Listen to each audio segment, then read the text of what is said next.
قرآن مجید میں صبر اور ایمان کی کئی داستانیں ہیں، لیکن ایک کہانی بنیادی حیثیت رکھتی ہے، اور وہ ہے حضرت نوح علیہ السلام کا قصہ۔ تو آئیے آج اسی عظیم کہانی کی گہرائیوں کو سمجھتے ہیں۔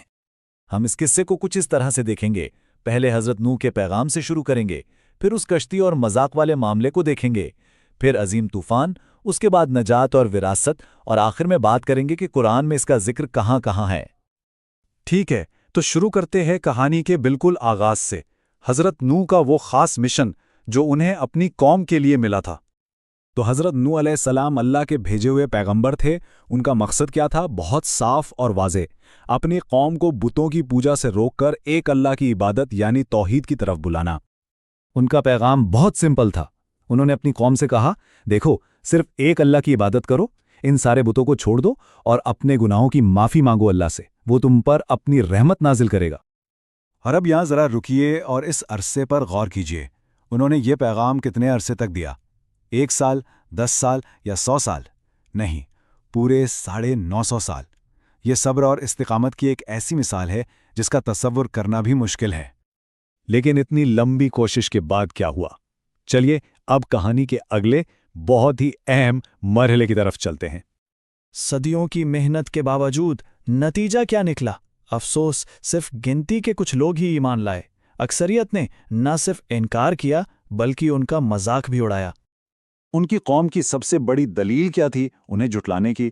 وہ کہتے تھے، ارے تم تو بس ہماری طرح کے ایک انسان ہو۔ اسی بنیاد پر وہ ان کی پیغمبری کو ماننے سے انکار کرتے رہے۔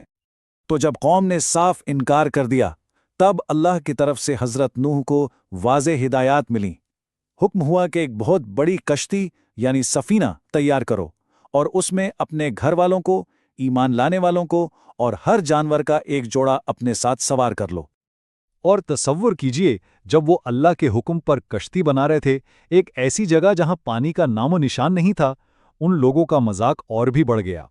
لیکن ان کے صبر کا امتحان ہر قدم پر تھا اور وہ ڈٹے رہے۔ اور اب ہم پہنچتے ہیں کہانی کے کلائمیکس پر، وہ عظیم طوفان جس کے ذریعے اللہ کا وعدہ پورا ہوا۔ عذاب کی شروعات ہوئی، آسمان سے ایسی موسلادھار بارش برسنے لگی جیسی پہلے کبھی کسی نے نہیں دیکھی تھی۔ لیکن یہ صرف آسمان سے نہیں تھا، فوراً ہی زمین کے اندر سے بھی پانی کے چشمے ابال پڑے۔ پانی ہر طرف سے آ رہا تھا، بچنے کا کوئی راستہ نہیں تھا۔ سیلاب اتنا شدید تھا کہ پانی بلند ہوتا گیا، یہاں تک کہ اونچے اونچے پہاڑ بھی اس کے نیچے آ گئے۔ زمین پر کوئی پناہ گاہ باقی نہیں بچی۔ تو چلیے اب دیکھتے ہیں کہ اس تباہ کن واقعے کا انجام کیا ہوا اور اس نے اپنے پیچھے کیا چیز چھوڑی۔ انجام دو بالکل الگ الگ قسم کے ہوئے۔ ایک طرف حضرت نوح اور ان کے ساتھی کشتی میں محفوظ رہے، دوسری طرف انکار کرنے والے سب کے سب ڈوب گئے۔ اور اس میں سب سے زیادہ افسوسناک بات یہ ہے کہ ان کا اپنا سگا بیٹا بھی انہی میں شامل تھا جو ایمان نہ لانے کی وجہ سے ہلاک ہوا۔ جب اللہ کا حکم ہوا تو پانی کم ہونا شروع ہو گیا اور وہ کشتی جودی نام کے ایک پہاڑ پر جا کر ٹھہر گئی۔ یہ ایک نئی دنیا، ایک نئی انسانیت کا آغاز تھا۔ اسی عظیم امتحان اور بے مثال صبر کی وجہ سے حضرت نوح علیہ السلام کو ایک بہت خاص لقب سے نوازا گیا، اول الرسل، یعنی بڑے پیغمبروں میں سے پہلے۔ یہ ان کے بلند درجے کی نشانی ہے۔ اب اگر کوئی اس قصے کے بارے میں مزید جاننا چاہتا ہے تو آئیے دیکھتے ہیں کہ قرآن مجید میں اس کا ذکر کہاں کہاں آیا ہے۔ یہ قصہ قرآن کی بہت سی صورتوں میں ملتا ہے، جیسے سورہ الاعراف، یونس اور المومنون، لیکن ان میں سے 2 صورتیں ایسی ہیں جو اس حوالے سے خاص طور پر اہم ہیں۔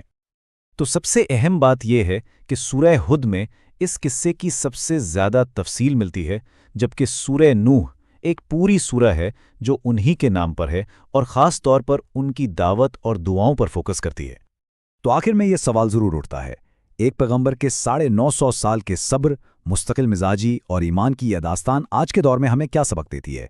یہ ایک بہت گہری سوچ ہے۔